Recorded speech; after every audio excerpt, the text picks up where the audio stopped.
Welcome to the Collective Table, the ultimate female perspective on Jesus, justice, and joy, with Chelsea Simon, with Dana Black, and with Claire Watson.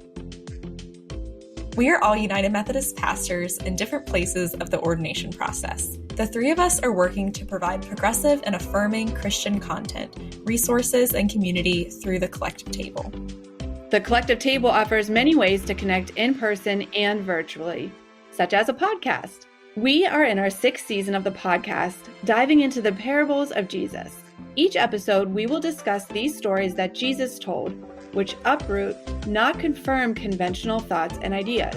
They are not motivational snippets or general truths.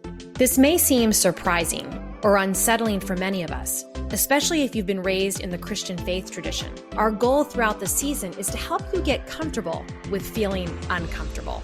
What part, moment, or person in the parable caused a reaction of resistance rather than acceptance?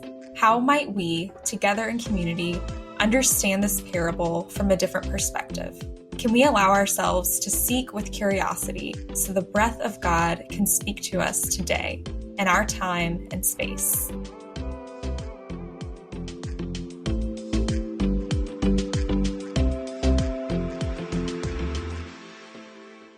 Hi everyone, this is Claire, and welcome again to Season 6 of the Collective Table podcast. Today for Episode 1, you will get to hear from Dana. She'll be preaching her sermon, which is entitled, You Lost? Her sermon explores three parables: the parable of the lost sheep, the parable of the lost coin, and the parable of the lost son, or the prodigal son. These parables come from the Gospel of Luke, chapter 15. In this story, Jesus is responding to some elite religious leaders when they were grumbling about Jesus hanging out with people that they did not approve of. So in response, Jesus told them these stories or parables. Hope you enjoyed Dana's sermon. The shepherd, the woman, and the father were human examples, experiencing the complications of life. They were just like you and me.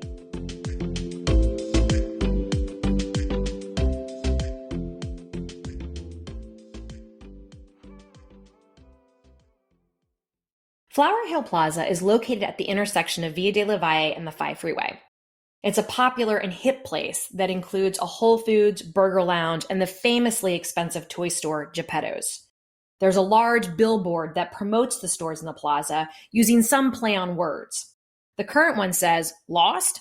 Let our style makers help you rediscover yourself."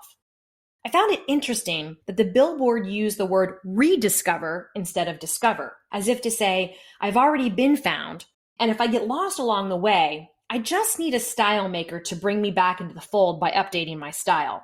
I thought about it and realized, yes, I do get lost periodically and need to be rediscovered. And my kids would add, that's definitely the case when it comes to my sense of fashion. Interestingly, it made me wonder if the style maker had also been lost at some point, and that's how he, she, or they knew how to rediscover me. Of course, all of us have moments of being lost. I guess we're in this together, you, me, and the style maker. Well, I don't know if I'm going to be rediscovered by the local Flower Hill style maker, but it was an interesting metaphor for today's parable. In fact, I suggest that all of us experience moments of being lost, or lostness, as I like to call it. Fortunately for us, the good news is that when we return for the first time or the 100th time, there's a community ready to celebrate.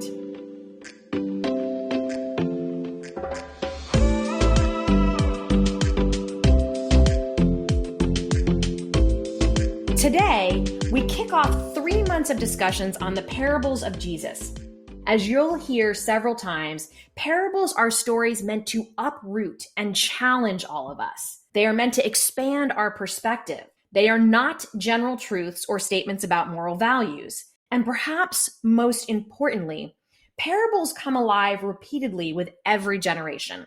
With each, there is some historical context that is critical to understand. But at the same time, the Bible is a living document. For that to be true, it must speak to us in today's context. Therefore, parables present opportunities to practice what Franciscan priest Richard Rohr calls non-dual thinking by putting on wide lens glasses and attempting to see the world around us in a new way. By avoiding either or thinking, i.e. good or bad, right or wrong, and consider both and perspectives. Are you up for the challenge? Well, we'll begin with Luke 15. My guess is that many of you will be somewhat familiar with this entire chapter, or at least parts of it. The chapter is made up of 3 parables, known as the lost sheep, the lost coin, and the prodigal son. Traditionally, each parable would be discussed separately, but for this message, I'm going to use all 3 to talk about the theme of being lost and found. Being lost and found is an opportunity to grow and expand our relationship with God, ourselves, and with others.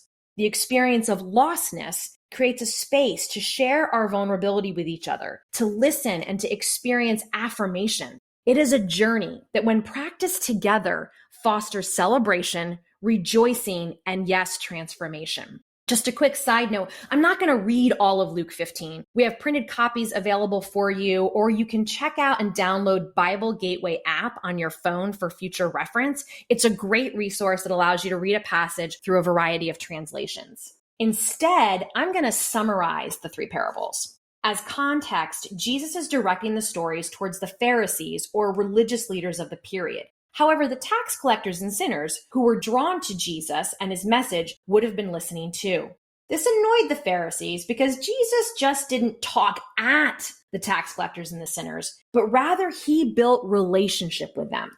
He sat at their tables. He ate with them, and I believe listened to them. He looked at them as part of God's shalom, which means fullness, wholeness, reconciliation, peace, and tranquility. The 3 parables have a similar structure, although the third one, the prodigal son, is a little bit more complex. However, in general, there are 5 movements. Each starts with a number. The shepherd has 100 sheep. The woman has 10 coins. The father has 2 sons. The second movement is each one of them is lost. 1 sheep, 1 coin, 1 son. The third movement is some form of searching. The shepherd searches for his lost sheep. The woman searches for her coin. In the prodigal son, searching is a little bit more complex and nuanced in that the younger son, I argue, searches for himself, and that's why he heads off. The father does search for the son, even if it's only looking out the window and running to him before the son even is coming down the path. And yes, the older brother is left searching. What will he decide to do? It is searching. The fourth movement is being found. What's missing is found. And then finally, the fifth movement is the community rejoices and celebrates with friends, family, and loved ones. When I first heard these parables, the explanation given was straightforward, but a little confusing. I was taught that the sheep, the coin, and the younger son were the lost ones, and somehow their lostness was a result of their sin. The shepherd, woman, and father were awesome because they found them, although the father didn't necessarily find the younger son as much as he lavishly welcomed him back into the home without consequences. But how can a sheep or a coin break relationship with anyone or anything? That's our definition of sin, and thus be responsible for its lostness. Also, while I recognize that the younger son bears responsibility for his actions, I wonder what made him leave the house. He literally said, "See ya, I'm out of here." Did the shepherd, the woman, and the father bear some responsibility in the lostness? What was going on with each of them that caused them to lose something of great importance to them? As I continue to seek with curiosity and reflect on these passages, I asked myself, what if the shepherd, the woman, and the father were lost and found or rediscovered too? In other words, could every character in these three parables experience the concept of lost and found and the feelings and emotions that go along with this dynamic? The dynamic of missing and located, buried and unearthed, neglected and protected. The word lost has many meanings, and feeling lost can look different depending on who, what, and where you are. I know I've been lost, literally, emotionally, and spiritually. I was physically lost a couple of weeks ago when my family was in Paris. We decided to jump on some e-bikes, and my husband Brandon and son Aiden decided to take off ahead of us. I was with our daughter Leah, and we were being much more cautious in our biking behavior. After a while, Brandon and Aiden were out of sight, and we're in the middle of a Paris neighborhood and some distance from our hotel. I had to stop, pull out my phone, and try to figure out where the hotel was and how to navigate us back there. Thank God for phones and Google Maps. Brandon and I didn't speak for a few hours after this little escapade. He was definitely lost in my book. I've been emotionally lost when I found myself feeling happy and sad at the same time. This was my experience through much of the COVID pandemic. Super sad that we couldn't physically be in person, but happy that I actually had a little bit more downtime to enjoy my husband and kids. I didn't have to rush all over the place. And yes, I have felt spiritually lost too, especially when I try and keep God in a box with either or theology, even though I know God is much more expansive and infinite than a box. Yes, all the characters are experiencing feelings of lostness.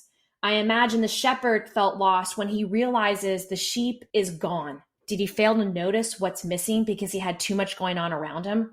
What about the woman in the coin? Was she preoccupied and somehow misplaced the coin? Either way, both recognize that there's something missing, something's absent, and the only way to be whole, complete, is to search and find or rediscover it. Then there's the father. As the mom of 3 kids, I can easily place myself in the role of parent. I know for a fact that if one of my kids decided to leave under what appears to be not the best circumstances, I would feel lost. Maybe there was nothing I could have said or done, but it's still my child. And to be completely transparent, I would wonder whether there was something I could have done or said differently to keep them with me. The shepherd, the woman, and the father were human examples, experiencing the complications of life. They were just like you and me. The ancient Greek word for lost in this chapter is apollomi. It means to destroy, to perish, to be lost, ruined. That is one intense definition. Yet I can see how all of these individuals could feel destroyed or ruined if they didn't find what was lost. For the shepherd, it was his job to tend and protect the sheep. Maybe they were his sheep, maybe he was hired. Either way, losing one would not be beneficial to his financial outcome. Same thing for the woman. Most likely, she was a widow and this was her dowry, all the money she had. For the father, this was his son. You may be thinking, so where's the challenge? Where's the uncomfortableness in this parable? I don't know about you, but there's a sense of relief knowing that everyone in this parable is lost and found or rediscovered. I offer you that the uneasiness is in the movement from lostness to found. Let's return to the billboard example. You'll notice it says lost with a question mark. Depending on the daytime situation, our answer could be yes or no. However, if we feel lost and don't acknowledge it, we can't be discovered or rediscovered. What if the shepherd, woman, and father just said 99 out of 100 is fine, or I'll be okay with 9 coins, or he'll return if he wants to? What if the younger said, I'm fine without my family? Or the sheep was like, no need to return to the others. Of course, this is highly unlikely since sheep are flock animals and are not created to be alone. Even the coin knows that she's worth more with the other coins than by herself. However, by saying, yes, I'm lost, we create an awareness that we can't do this alone. This is a vulnerable moment. I've been there before, where I claim and share my brokenness and fears with others. In my lived experience, once I do that, there is a weight lifted, and I experience a space where newness and transformation can begin. And it's cultivated and nurturing in a loving, affirming, and honest community, or flock. The shepherd, the woman, and the father knew that wholeness begins when we're all one. That's why they searched. The younger brother knew that reconciliation, peace, and tranquility were achieved together, not apart. The sheep knew that he wasn't going to survive without his full flock. It is the sheep and shepherd, the woman and the coin, and the father and the younger son, knowing that the real good news is returning to community, to togetherness. The challenge is knowing deep in your heart and soul that God's shalom, God's upside down kingdom, includes everyone. Our enemies, those we disagree with, those we think can never be found, and yes, us. The mosaic is complete when all the pieces are connected, allowing light to shine through. All right, so don't worry. I haven't forgotten about the older brother in our third parable. It's clear by the end of chapter 15 that the older brother is angry. He cannot believe his father has thrown a party in honor of his selfish, thoughtless, and irresponsible younger brother. He's been with his father the whole time, working and caretaking for the land and family, and not once has his father thrown him a party. I know I can identify with the older brother.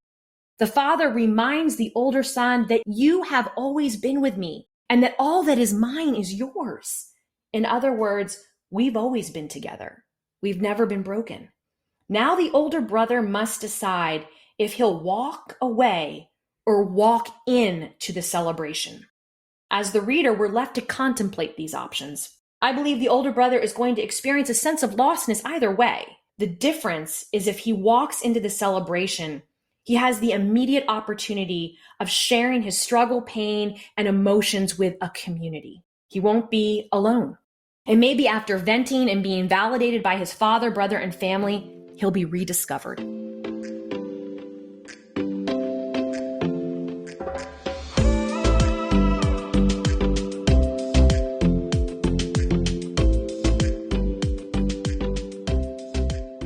I invite you to consider and reflect on these questions. Maybe select one or two that trigger or challenge you. Don't try to answer or fix it, just allow it to exist. Journal, draw, pray, meditate, or talk to somebody about it. What's holding you back from the community celebration? Do you feel a sense of lostness?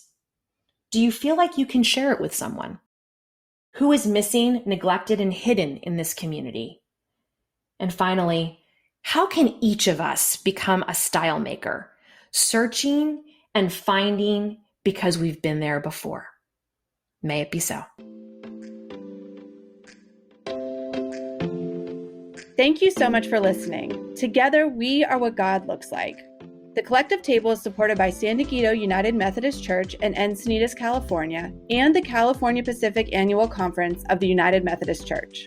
A big thank you to our producer and content editor, Claire Watson. If you'd like to financially support the work of the Collective Table, please visit us at thecollectivetable.org. There you can also find out more about who we are and view past episodes. Be sure to subscribe to the podcast, YouTube channel, and newsletter, and keep up with us on our Instagram and Facebook at The Collective Table.